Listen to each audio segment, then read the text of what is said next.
Ah, the chimes are going off. Kalimera, kalispera, kalinichta. No matter where in this wild, wacky, and sometimes wonderful world you might be, thank you for making the Highbury Squad part of your day. You are getting spoiled, everyone. A live show every day this week. The season is almost over.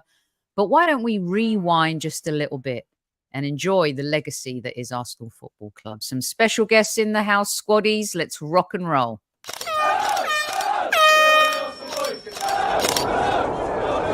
Mind the gap between the train and the platform. Please stand clear of the discussion doors. The next stop is Highbury Squad.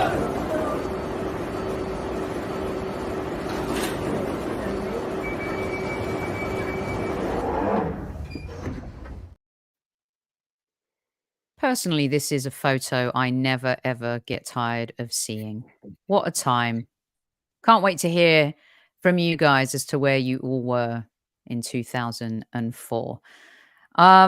So obviously it's the 20-year anniversary. And one thing that's bugged me a little bit over the years is how some folks have tried to diminish this achievement. I think it has something to do with Manchester City. But we're going to get stuck into it with two very special guests. Joining me, making his debut and getting his first cap on the Highbury Squad is author of Is Yours Gold, Mr. Darren Berry. Welcome to Squad Central. Hello. Thank you for having me on. You are so welcome. Been trying to put this together for a little bit now, and I'm really excited to talk to Darren, especially this week, with it being the 20-year anniversary. And of course, one of your favorites. I don't know if this is his 6th cap, but either way, we love James Green from Sky Sports News. Welcome back, James. Pleasure as always, Sophie. I couldn't think of a better wing. Because I couldn't. I don't remember. 6? Yeah, well, I think it's 6. We've done 3-part series on Arteta, 2 other shows. I think this is the 6th, yeah. But we need to get those caps up. You'll reach 100 before you know it. I couldn't have thought of a better wingman to have with me than James when talking to you, Darren. And of course, squaddies, good evening. Those of you listening on replay, thank you for joining. And those listening on our audio platforms have some problems uploading to iTunes and Spotify right now, but we'll rectify that. I'm not a tech person, so we'll figure it out. At ease, squaddies, at ease. Everyone's here. Richard is here. Our chief like officer, Tammy Steels, is here. PW, Guna Works, Carol's here, Trev's here, the whole fam jam is here. Right, let's get stuck in. Darren, you know, after the Invincibles, there's no doubt that we soaked things up and it was an exciting time to be an Arsenal fan. But I want to kind of rewind a little bit for you. Why the book? Well, funnily enough, I'd actually a couple of years before I'd started writing this book. I'd started to write a book about the double in 2001, 2002, and for one reason or another, I just didn't really have the time to finish that off. So I shelved that project, and I thought, okay, I'll give myself a little bit more time. So to mark the 20th anniversary of the Invincibles, it just seemed like the perfect thing to do. You know, it was such great fun writing the book because it was like reliving that season over and over again. You know, like each week by week, game by game, emotion by emotion. The more I started to write about it, the more I just like immersed myself into it, and it really was like just going back in time. You know, and to probably the greatest achievement in Arsenal's history. What year did you write the book? Because it was some time after, wasn't it? I wrote I started it in probably early 2002. I wrote the book, and so no, the Invincibles book. You started like the chronicling the journey from then. I didn't realize that. I did some research. I went back on I used some as a great resource the Arsenal Collection website, which I'm involved in with Andy Kelly and Mark Andrews, who also do the Arsenal History website. So I poured through a lot of the articles, the match reports, and I started to write, say, back in early 2002. And the book came out. I finished it like halfway through, maybe last year. And so it was coming up close to the anniversary, so the rumblings, people were starting to think about it, like coming the anniversary coming up the following year. So it was like writing the book, getting towards the end of the season as I was writing it, and it was all coming together nicely, Wow. So Squaddies, you hear that? It doesn't take. It's sometimes like when someone wins an Academy Award, right? And they think, where's this person come? Meanwhile, like Dallas Buyers Club, it took 17 years to actually make that film and bring it to screen. James, you wanted to jump in.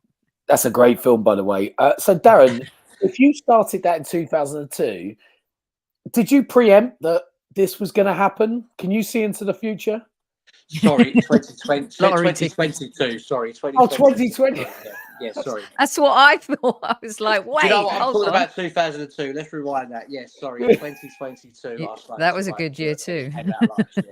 That was a good year. Yeah. I was going to ask you what the lottery numbers are going to be, and that was and what's going to happen Sunday. I was just rambling away there. Yeah, just getting the numbers completely wrong. Yeah, but 2022. Yeah, sorry. Let me start that again. 2022. I started the book. Got you. And that'd been great if I started writing it in 2002, wouldn't it? I think me and Sophie both thought that. That's why I said. That's why I was like, "Listen, Squaddies, it's a lesson." Like but still, I mean. But anyway, I'll answer that. If you just like go back to the previous answer and just replace 2002. Yeah, no problem. No problem. How supportive were the club when I mean, I know that when you're talking about the archive team and everything and access to players, anything you can tell us about the support that you got overall from the club on the book?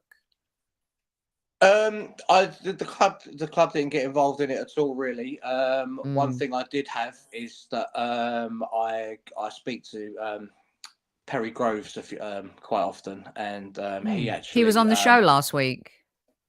Perry, good old Perry, yes. Yeah. And he suggested that he could get Ray Parlour to do the foreword for me. It was completely Perry's idea. I didn't go begging to him or anything like that. So he went to Ray and just got him to write a little foreword for me for the book, and that's probably my favourite part of the fact that there's an actual Invincible that's got involved in that as well. And we're hoping that we'll have some signed copies that are signed by Ray Parlour available soon with Legends Publishing. I know he's got a few of them there that he's going to sign. So. That's amazing. So watch this space for those, yeah. Before we dig in a little deeper here, James, here's one for you. Where were you in look, 2204? Look at these years, eh? Right, you two, stop this confusion. Like, I can't cope. I can't cope. Why can you both see into the future today? I don't understand. There you go. We like that. Right. Where were you? What were you up to in 2004? Do you know what? I've got a dreadful memory, but I also know where I was. I was at university at the time, hence why my memory was probably a little bit fuzzy at that time. But I was in a university in Sheffield, so I never got the chance to. I certainly didn't get the chance to go down to Highbury to watch any of the games. Whereas 98, 2002, I was there for the trophy lifts. But 2004, yeah, I was just loving life at university. I was the only Arsenal fan in my friendship group, which was perfect because they all absolutely hated me during that period, and I absolutely loved every single moment of it. It was like a dream, really, because I don't know about you guys, and I'm interested to hear from you guys and the viewers as well, that during that year, when for you did it feel like this could be a possibility that we go the whole season, because for me it was so late on. I remember just first of all I thought about was getting our hands back on the Premier League trophy, and the thought about being undefeated. Just I don't know if I think maybe after the achievement we appreciate it so much more, whereas at the time it just was like, get that Premier League trophy back. I don't want to let it go. Get it back. And I don't remember really thinking too much of it. But what it did do, obviously, because we won the Premier League title before the end of the season, it made sure there was something riding on those last games, and that certainly brought the excitement level up. But no, at the time, I genuinely took it for granted, I think, and I think I always thought that would be an achievement that we'd see again quite recently, and obviously it hasn't in this country. It might have done in Germany, but it hasn't in this country. So yeah, remarkable. I loved it, and I just that moment at White Hart Lane was just what great memories watching that. Never forget it. We're going to get back to that bit. Darren, what answering James's question, when did you start believing, or did you not believe it kind of till that Leicester game and the very end? I think it probably was the actual. I think the game, the Leicester game, I knew there was no way that we was going to lose that. Put it that way. That was it. That was done and dusted. But again, as James was saying, it was more about winning the title. And the game where I knew we was going to win the title, that was against Liverpool on the Good Friday at Highbury. The 4-2. It had gone from looking like there's no way that we would win the league, and then we'd gone out of both cups. We'd gone out of the Champions League to Chelsea United in the FA Cup as well, both in the same week. And then we found ourselves 2-1 down at half time as well. And it was like, this just didn't seem possible like a week. I was never really thinking of any trebles or anything like that. It was all really just about the league for me. And then Henry did what Henry done so many times, come on and just took the game to Liverpool, and incredible. It is probably the best atmosphere that I'd experienced at Highbury as well. I mean, if there was Ricky, who made a contribution to the book, said that, if there was a roof on Highbury, it would have come off when Henry's second goal went in. And it really was that was the game where I thought we was going to win the league. And then obviously over the next couple of weeks, it became apparent that we could actually clinch that title at White Hart Lane. So then that was another thing to think about. That had not even entered my mind either. And then the closer that got, it was right, okay, can we actually do it there? And then it's right. And then on that day, with Newcastle beating Chelsea, the more the day went on, it was like, okay, we're actually going to do it. Because the thing about the Invincibles was that you just never thought they was going to get beat. That sounds silly because it's obvious they were invincible, but during that season, the games were won before they'd even kicked a ball, And I thought to myself that day that if Newcastle could get a result at Chelsea, we were winning the league at White Hart Lane, because we only needed the point.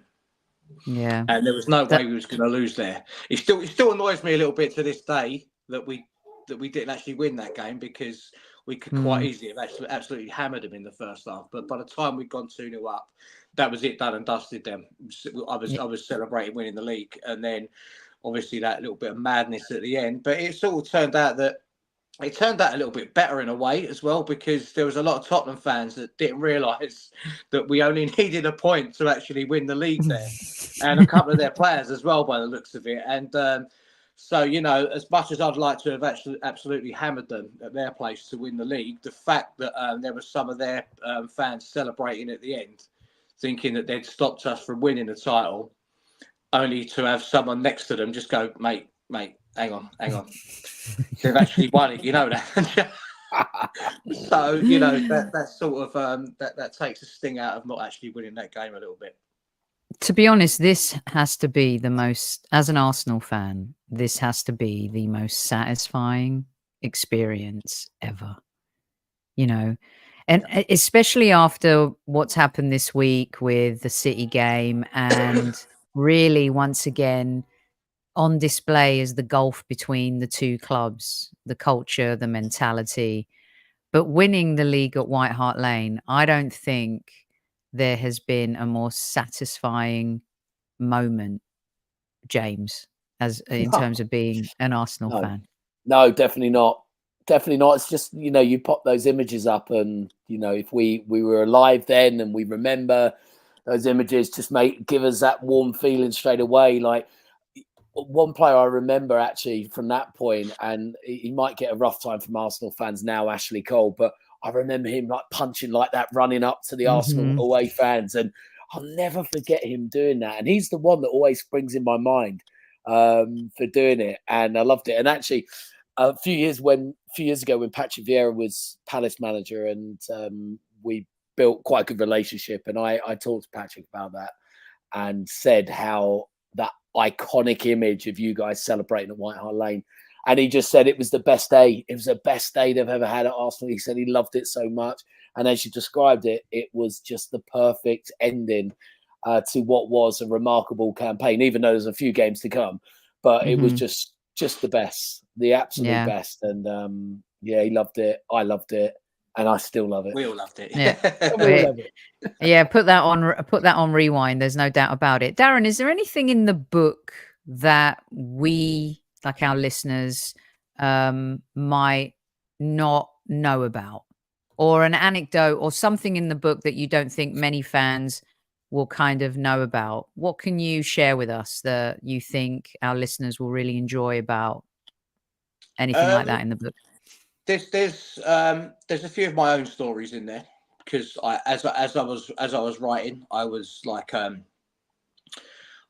was reliving my own stories. I didn't just want to like rehash a load of old match reports. You know, that's what made it so enjoyable as well, because that's when the memories were flooding back to me. There's also some stories from other Arsenal fans that, especially with the White Hart Lane game, there's quite a few stories from fans that are actually there, and some photos as well. And so one of my stories was actually when we won the league at White Hart Lane. I wasn't there.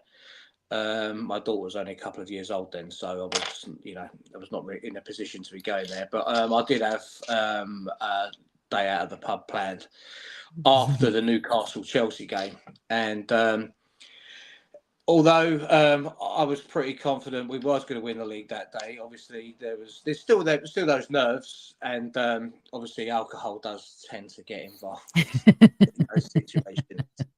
Well, it does for me anyway. I can't speak for everybody else, obviously. And yes, so I was on the slightly wonky side of drunk by the time the Arsenal game had even kicked off, to be honest with you, especially after half celebrating already after Newcastle had got the result with that goal from Shearer. And so we was me and a couple of mates watched it in a pub just on City Road in North London, and just near the Barbican Old Street area.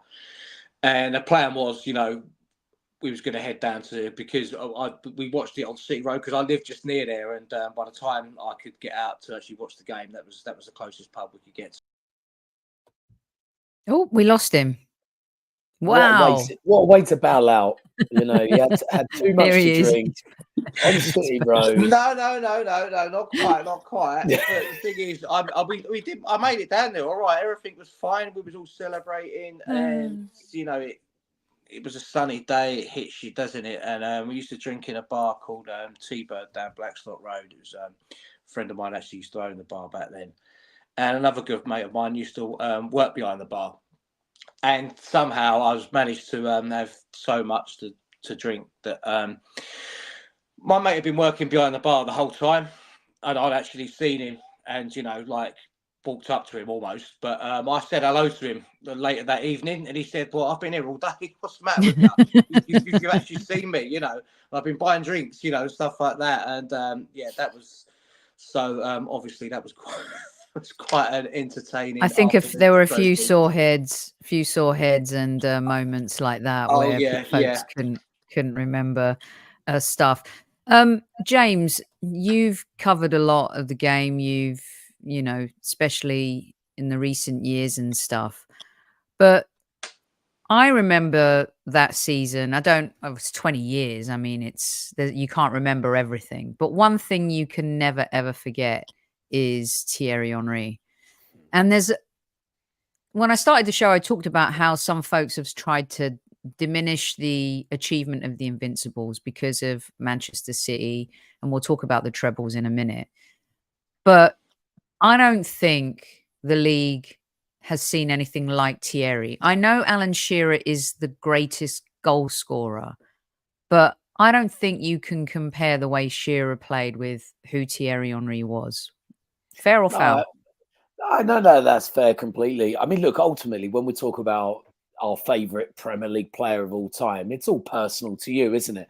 You know, you might be, I don't know, you might be a goalkeeper and you might love watching goalkeepers, or you might be you want a staunch centre-back like a Tony Adams, or as mentioned, Sol Campbell celebrating at White Hart Lane. That was terrific as well.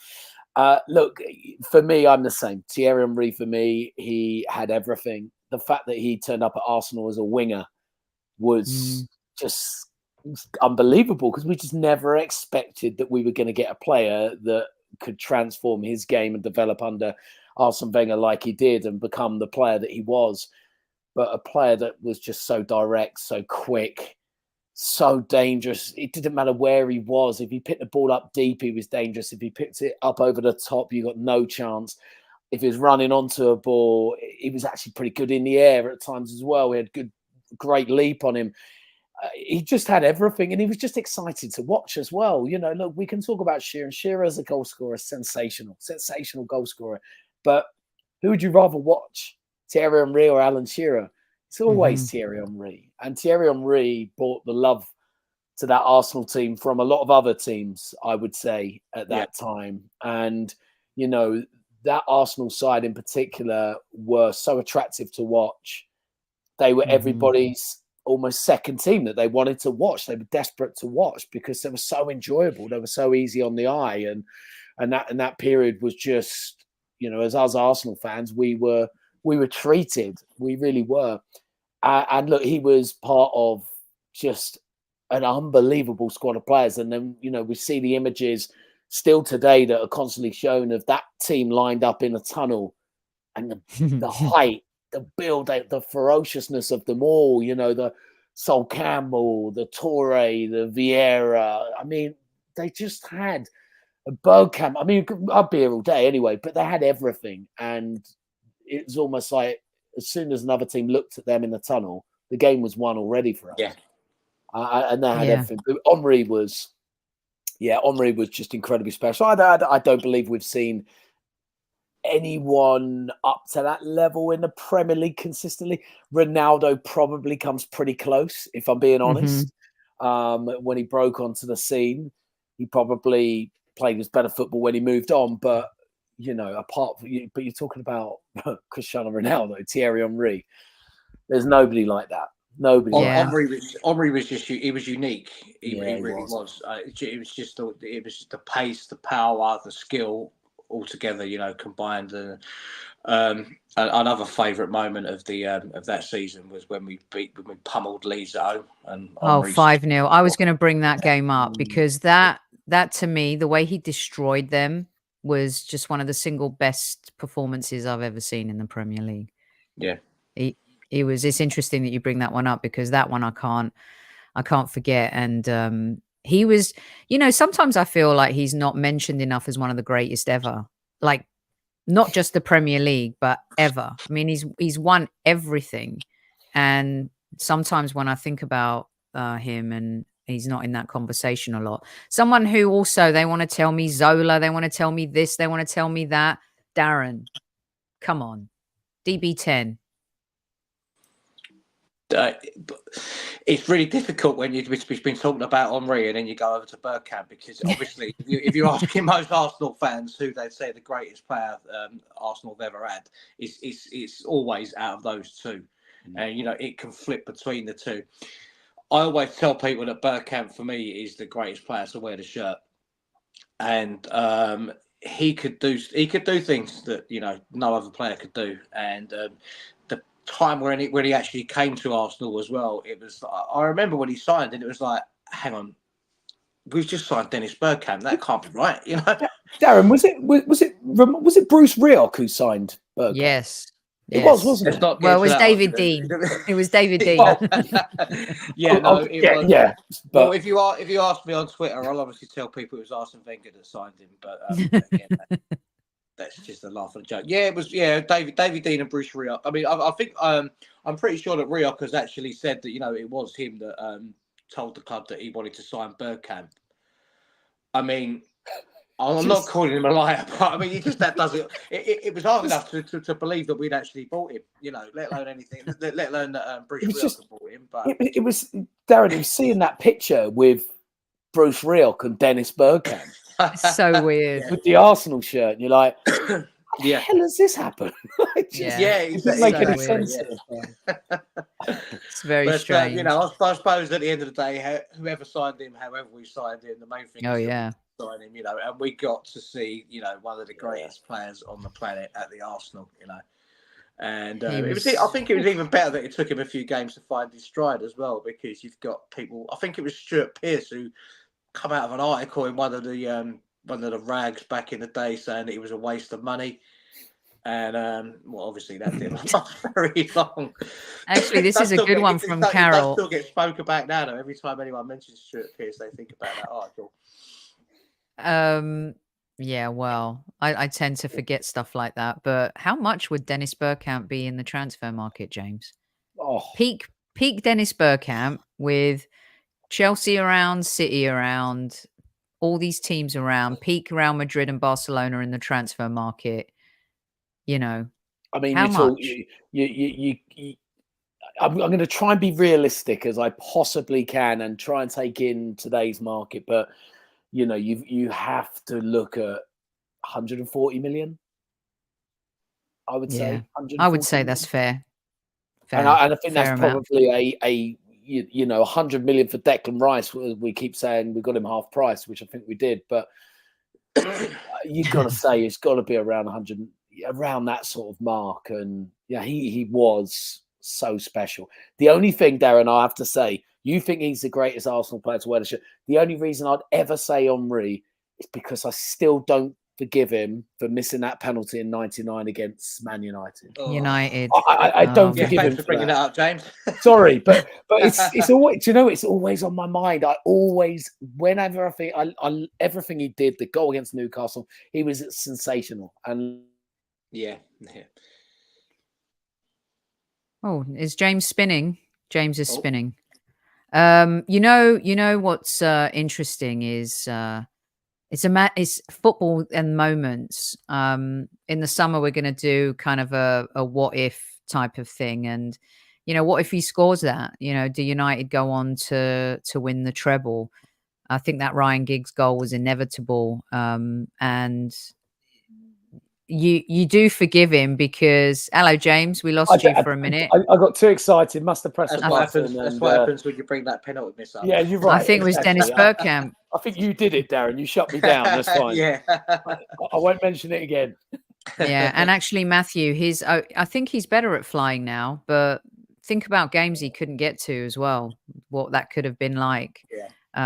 As I said, I like doing the what if thing. Let me ask you guys this, and get involved, squaddies, and those listening on replay on YouTube. I really want to know your thoughts.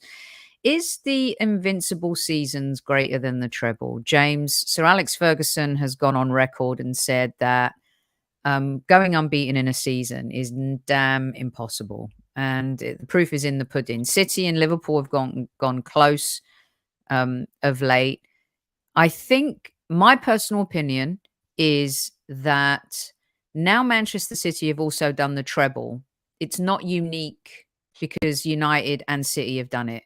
What we did is unique. What are your thoughts, James? Yeah, it's a really tough one, and it's quite difficult because you've got to kind of try and take off your Arsenal hat when you think about it, because with your Arsenal hat on, no one's done it. It's got to be the Invincible season. The treble is incredibly hard to win. And, even that United side 99, they had a bit of luck for sure. I personally think we should have won. And that penalty. and that penalty. But we should have won the FA Cup. We should have won the league that year as well. Hands down. I was really disappointed we didn't. But like, again, you look back to last season and the Man City side, and it's an incredible achievement. That's not easy. We know how hard it is to compete in the top level European competition that is the Champions League and then maintain your Premier League form. It is very, very tough. I think it's really close, but at the moment, you've got to just say that no one's done it. Yeah. No one's done it. The Invincibles. No one's done it. Darren, where do you stand? It's a hard one. Yeah, it is. It's a tough one. First off, what I will say is, if we're talking about the treble, we're talking about two trebles here, and the United's treble comes close to matching the Invincibles.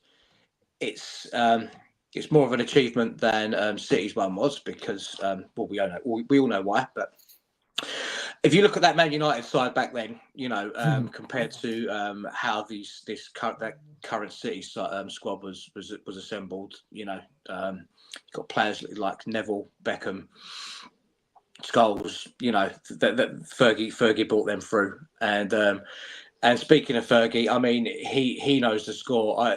I'm with him when he says about the Invincibles being the greatest achievement, because it's the holy grail, isn't it? Like you say, I mean, records are there to be broken. Like you say, two teams have done the treble in this country now. But there's something about going through an entire league season without losing a game that is special. And as we say, it hasn't been done since. The treble's only just been done since in this country. Don't get me wrong, and that is quite an achievement.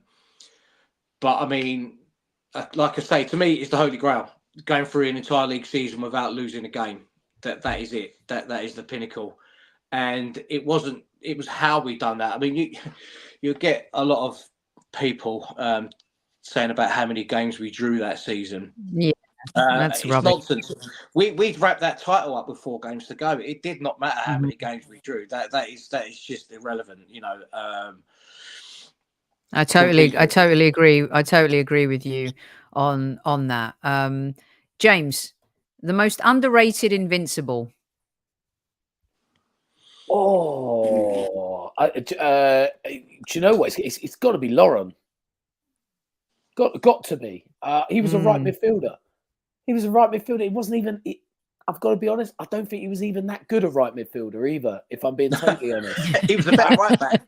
He really was, and he was. And I mean, look, this is our God, Mr. Arsene Wenger, finding a position for somebody and developing him into an unbelievable right back. His mentality was second to none. He was a big reason as to why that team was invincible. He had that mentality. You could go through the whole. I know lots of people saying Gilberto, and rightly so. He's got to be up there as well. I mean, Gilberto. I don't even think we as Arsenal fans really appreciated him as much at the time because of the quality around him with Vieira, with Omri, with Bergkamp, Lundberg, etc. But without Gilberto, it doesn't happen.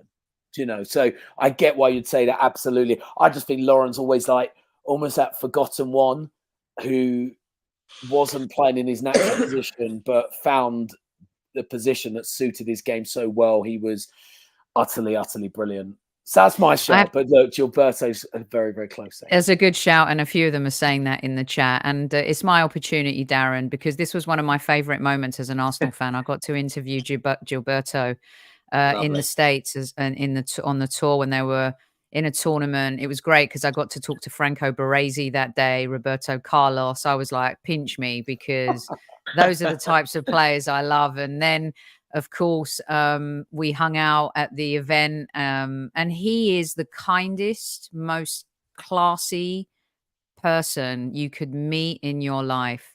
Unbelievable gentleman. I've probably one of my most favorite footballers I've ever met. And I've got to do this. I don't usually do stuff like this, because you mentioned Laurent. I actually have a picture as well. I queued you up, Soph. You did, without even knowing about it. That's me and Tony with Parla.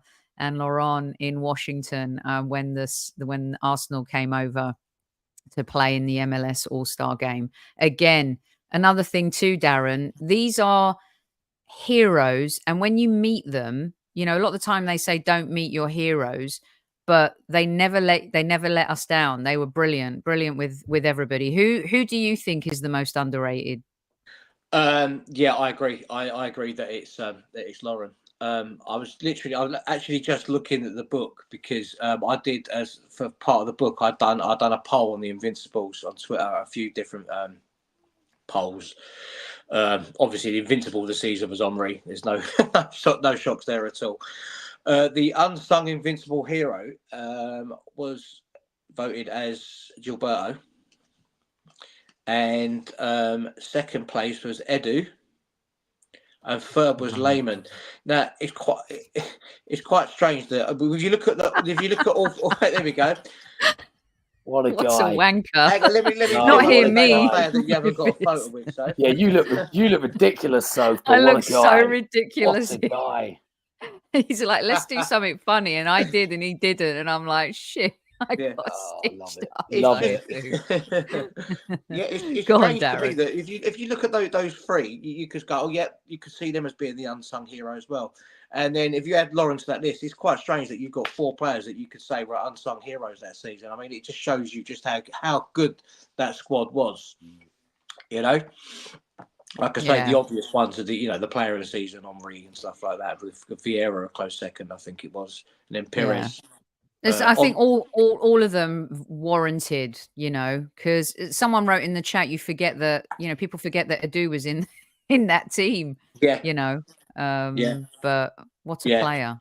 That's it. It goes back to what James was saying about, how good the team were when you look at them in the tunnel and that, and it's like that was it. That team were winning. They were winning games before the ball had even been kicked, like I said earlier on. That was it. And that was a squad of players that have all peaked at the exact same time, you know.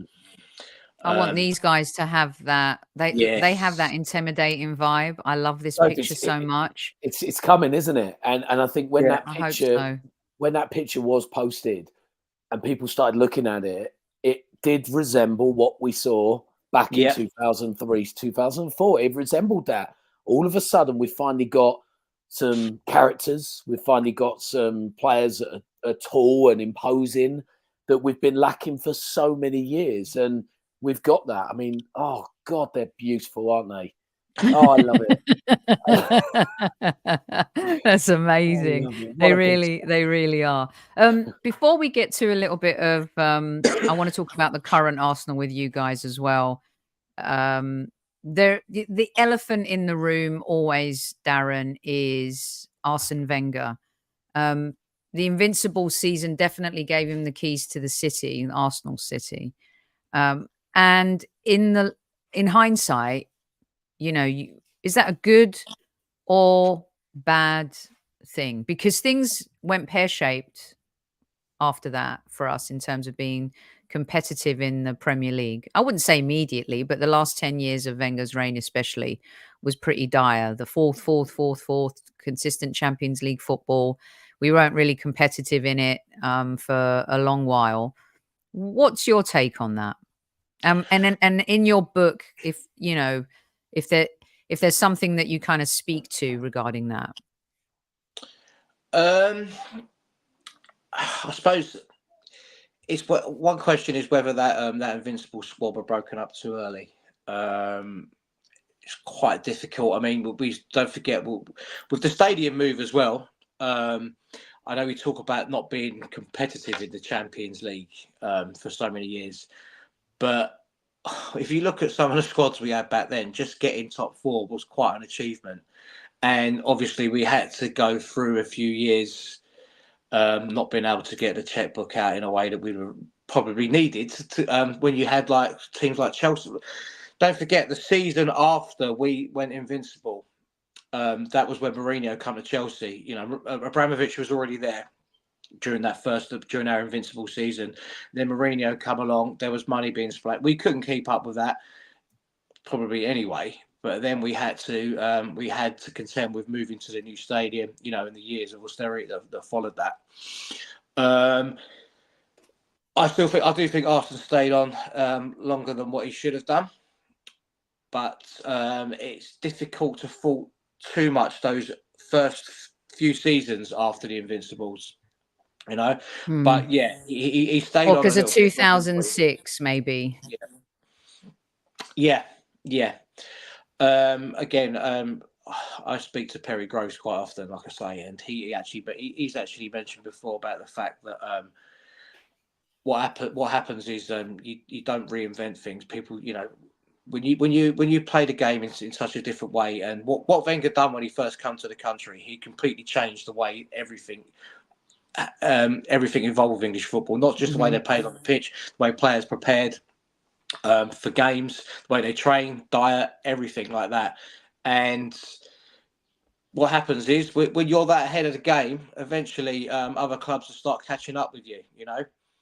And that's pretty much what happened, you know. And it's a shame that it got to a point where Arsenal was getting so much abuse from the fans. But you know, seems like such a long time ago now, doesn't it? It does, and it's part of the world we live in. And I mean, you know, back in 2006, he wouldn't have got so much abuse, and the more like certain entities within the fan base is, I hate using that word, but you know, it's apt for now. I know what you mean. We know what you mean. And, yeah, and you know, people were making money off of the back of you know, Arsenal's greatest ever manager being abused, and I didn't want him to stay around for that long, just for that matter, because it got so toxic and it just got stupid towards the end. But I am happy that he managed to get 3 FA Cups during that period as well. You know, a lot of people saying he should have gone after the first FA Cup in 2014. James, the FA Cups masked a lot of pain in the Premier League.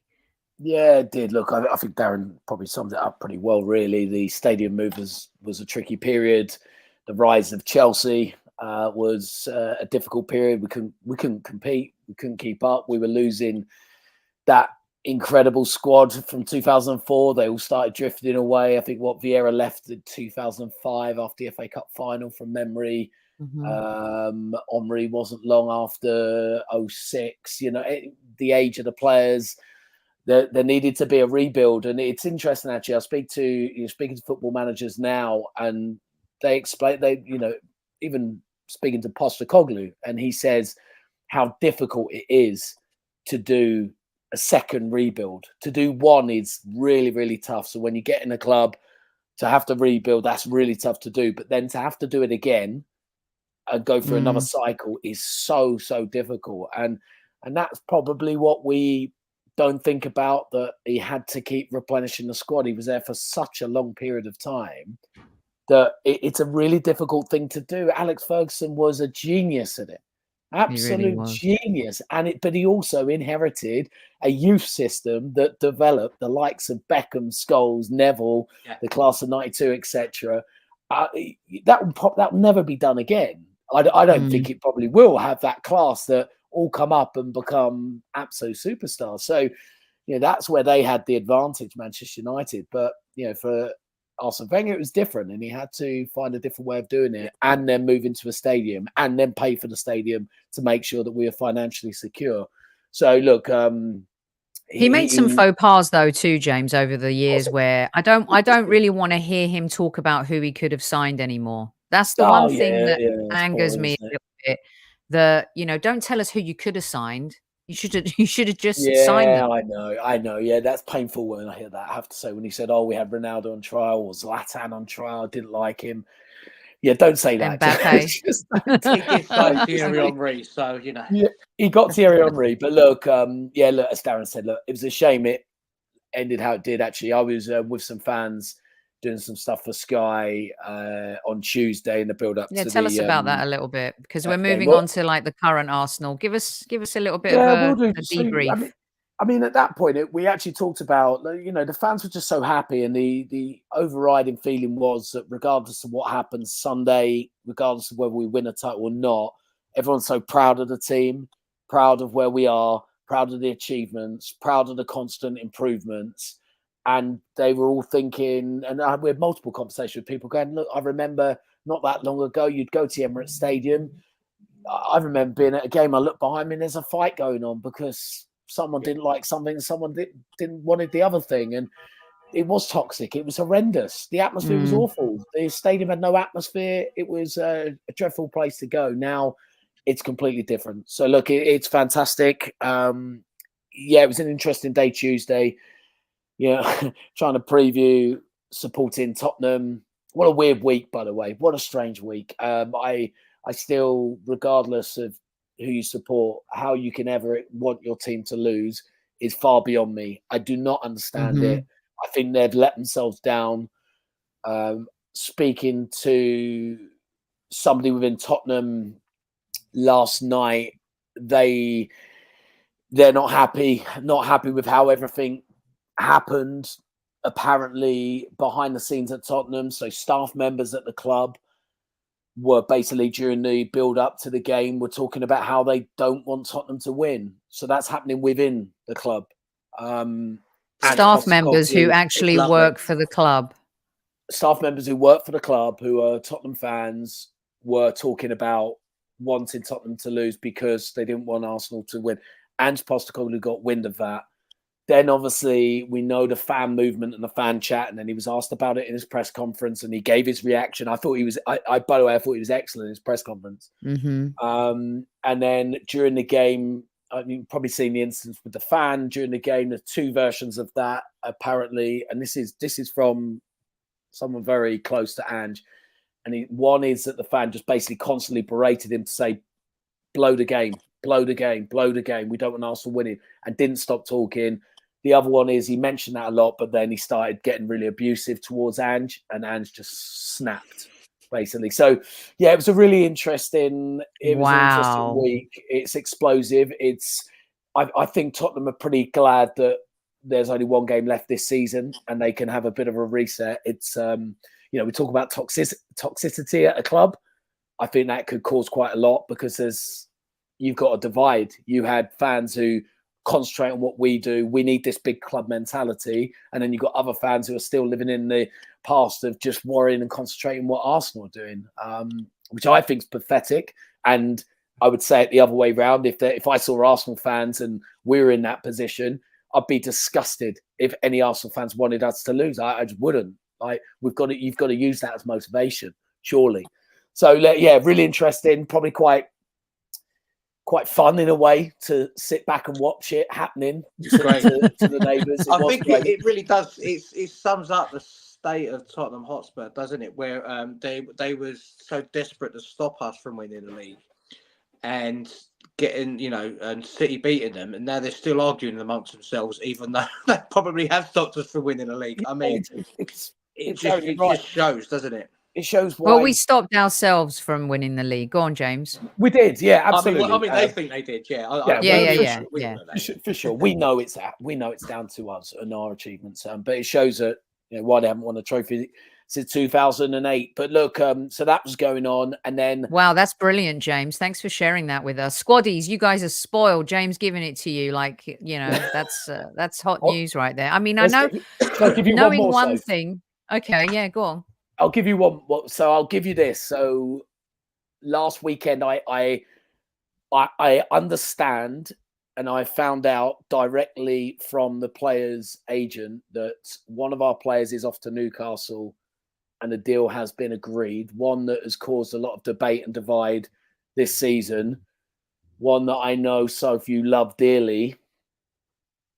Do you know who I'm going to say? You probably do. Wait wear gloves to play football. Wait for it.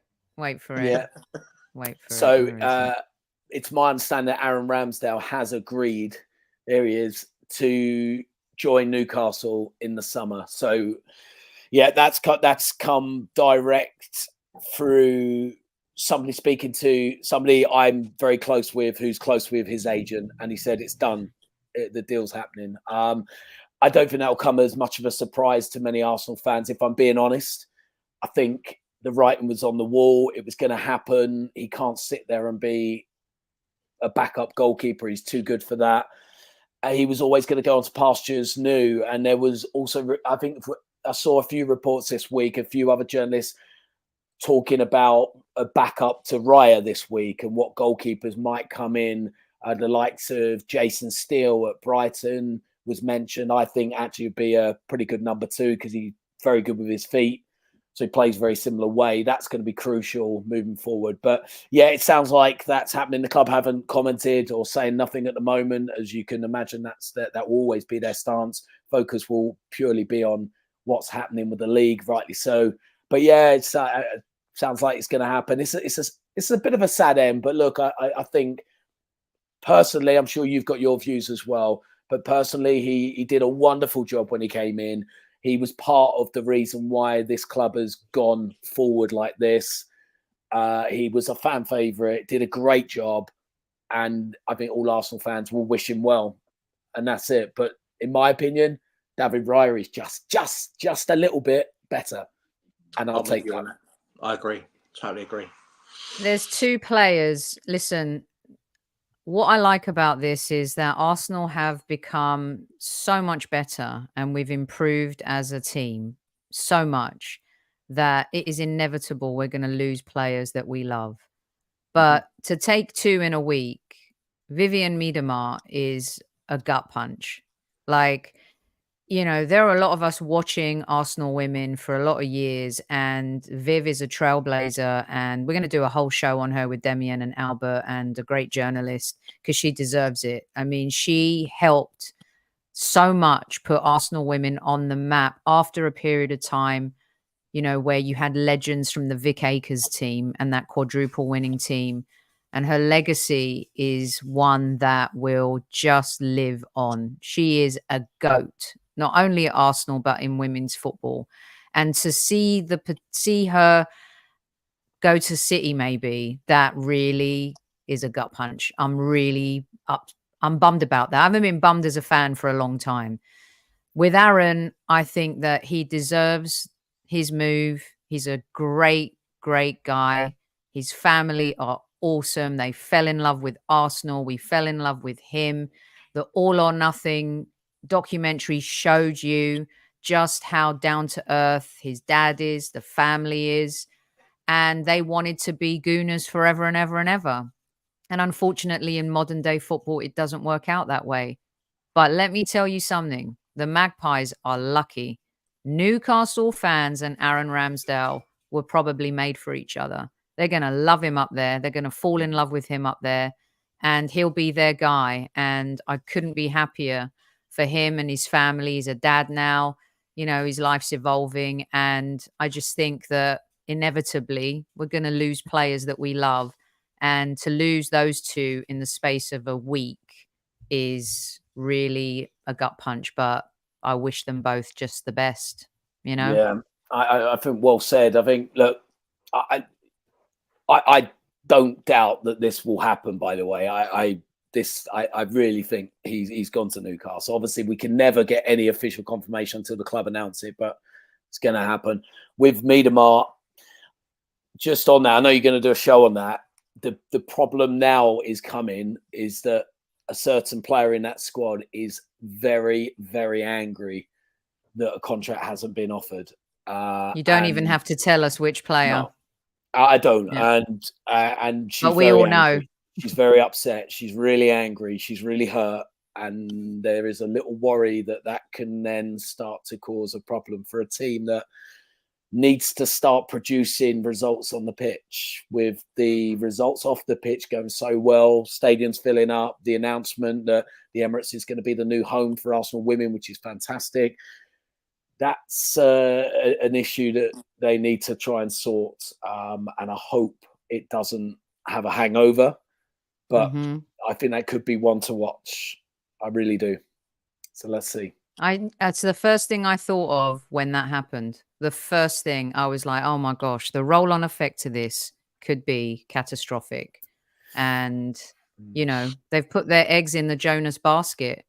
And a lot of fans, we did a show and we were talking to Jonathan Tannenwald from the Philadelphia Inquirer as well, who is a huge women's football writer. And, you know, it's been a disappointing season in the WSL again. And Jonas has, I don't even know if he knows his best starting 11, but we're going to do a whole other show on that, guys. In the meantime, Darren, tell everyone where they can get your book. They can order it via Legends Publishing, which is legendspublishing.co.uk. I will put a link up as well on my Twitter after this. It's actually my Twitter bio, so it's at Highbury I've got that. AFC 102. Yep, there you go. Right there. That's the one. Yeah, so the link to buy is in there, and I do mention it quite a few times on my timeline, as you can imagine. So it shouldn't be too difficult to find the link there as well. And I've actually got a copy of the book here in my hand, so you can see it actually. It's beautiful. It's absolutely beautiful. I must say, I'm quite happy with this, with it, especially with the cover with the gold. Put it right in front of your face, Darren, so everyone can see it. Go on. Don't be shy. Put it right in front. There we go. Come closer. It's beautiful. It really is. We're going to put a link to where you can buy the book in our show description as well. You can Darren, also get one of these. It's a limited edition, a gold trophy badge. This comes free with the book while stocks last. Okay. There's the real one, and there's Darren's the real one, and there's my one. Yeah, so there you go. You can go see, you can see it there. Yeah. So so you get one of these free with the book while stocks last. Okay. Love it. Brilliant. Really appreciate your time, and we will continue to promote the book for you. Maybe we can do a little competition and give away a signed copy over the summer to one of our listeners not named Newman. And, you know, it's been a pleasure talking to you, hearing your story. Don't forget, guys, we're going to put a link to the book, Is Yours Gold, written by Darren Berry.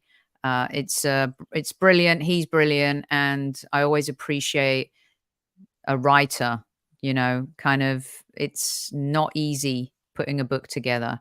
And I'm actually working on something right now, and it is very, very difficult. And I have total respect for you, because what you did requires research, and it's based on facts and history, and that's a very difficult undertaking. James Green, what have you got coming up? Last game of the season, Sunday. So I will be at the Emirates. I'm going to be doing some stuff with some fans before the game. So trying to get some nice bit of atmosphere and colour, maybe get a little bit hopeful of what might become at the end of Sunday. We'll have to wait and see.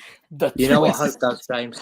Oh, mate, it does. You know, it was like watching the game Tuesday night going, oh my God, 10 minutes, still 0-0. 20 minutes, still 0-0. It's ridiculous. But look, so I'm going to be there Sunday, and I can't wait for that. Even just to be a part of it, it's going to be great. And then building for the summer's Euros with, I don't know if that shows it backwards, but for the fans, our events business, we've got fan parks up and down the UK, showing England games, couple of venues in Scotland showing Scotland games.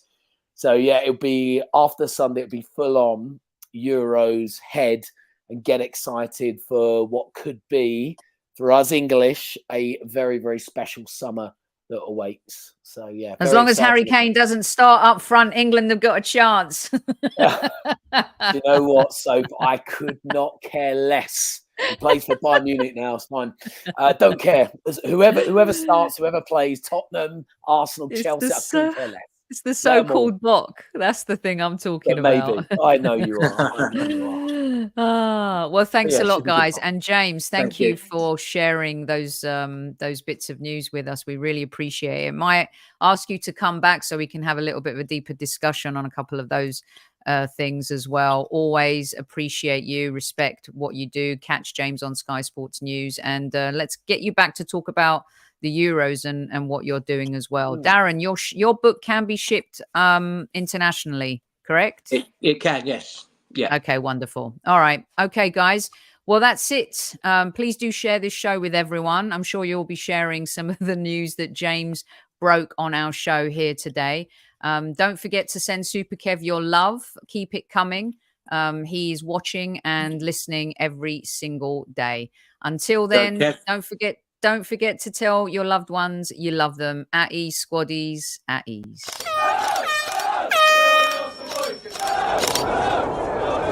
Mind the gap between the train and the platform. Please stand clear of the discussion doors. The next stop is Highbury Squad.